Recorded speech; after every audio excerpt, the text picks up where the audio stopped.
আসসালামু আলাইকুম everyone, welcome to my channel. আজ আমি আপনাদের সঙ্গে কলার মোচা দিয়ে খুবই সুস্বাদু বড়া বানিয়ে দেখাবো। আর এই বড়াগুলো বাইরে থেকে যতটা মুচমুচে হয়, ভেতর থেকে ততটাই সফট হয় আর খেতেও অসম্ভব মজাদার। আশা করি আপনাদের বাড়ির সকলের ভালো লাগবে। আমার রেসিপিগুলি যদি আপনাদের ভালো লেগে থাকে তাহলে চ্যানেলটিকে সাবস্ক্রাইব করে নেবেন ও কোনো প্রশ্ন থাকলে কমেন্ট করে জানাবেন। তাহলে আর কথা না বাড়িয়ে শুরু করে নিচ্ছি আজকের রেসিপি। মোচার বড়া বানানোর জন্য আমি এখানে মোচার একদম কচি দিকটা নিয়েছি। এবার মোচাটা আমি ছোট ছোট করে কেটে নেব। মোচার ফুলগুলো ফেলে দেব না, ওগুলো ছোট ছোট করে কেটে নেব। আর মোচার যে বড় ফুলগুলো হয় সেগুলো দিয়ে আমি মোচার ঘন্ট বানিয়েছিলাম, সেটার রেসিপি আমি ডিসক্রিপশন বক্সে দিয়ে দেব, আপনারা সেটা দেখে নিতে পারেন।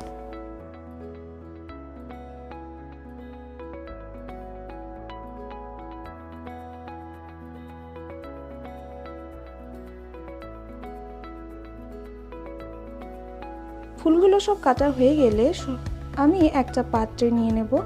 এবার দিয়ে দিচ্ছি কিছুটা জল, 1 চামচ হলুদ ও 1 চামচ লবণ। এবার একটু মিশিয়ে নিয়ে 10 মিনিটের জন্য রেস্টে রেখে দেব, যাতে মোচার কষগুলো খুব ভালোভাবে বেরিয়ে যায়। 10 মিনিট পর চলে এলাম।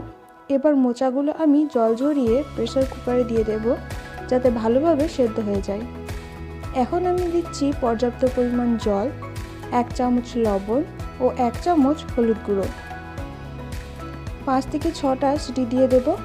ততক্ষণে আমরা মশলাগুলো রেডি করে নিই।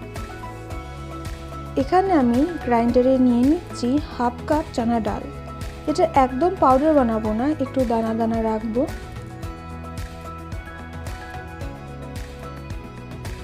এবার আমি একটা মিক্সিং বলে চানা পাউডারটা দিয়ে দেব।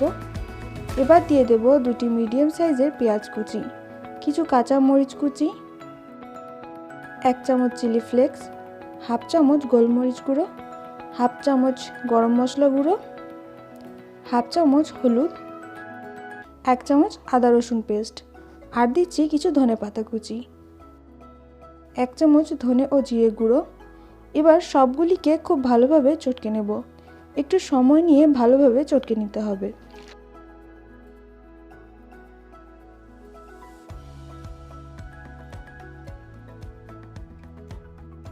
ততক্ষণে মোচাগুলো সেদ্ধ হয়ে গেছে। এবার আমি মোচাগুলো থেকে জল ঝরিয়ে মশলার মধ্যে দিয়ে দেব, আর দেব 4 টেবিল চামচ বেসন। এবার খুব ভালোভাবে চেপে চেপে মিশিয়ে নিতে হবে। আর এখানে আমি আলাদাভাবে কোনো জল অ্যাড করিনি, কিন্তু আপনাদের যদি মনে হয় জল দিতে হবে তাহলে আপনারা দিতে পারেন।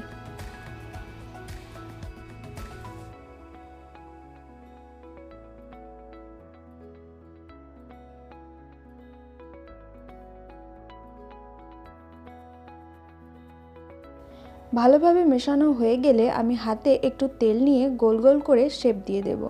আপনারা আপনাদের ইচ্ছে মতো শেপ দিতে পারেন।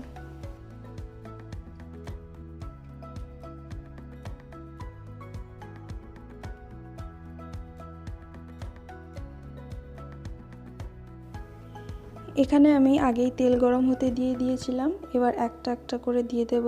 আর গ্যাসের ফ্লেমটা মিডিয়াম রাখতে হবে, তা না হলে বড়াগুলো ভেতর থেকে ভালোভাবে সেদ্ধ হবে না।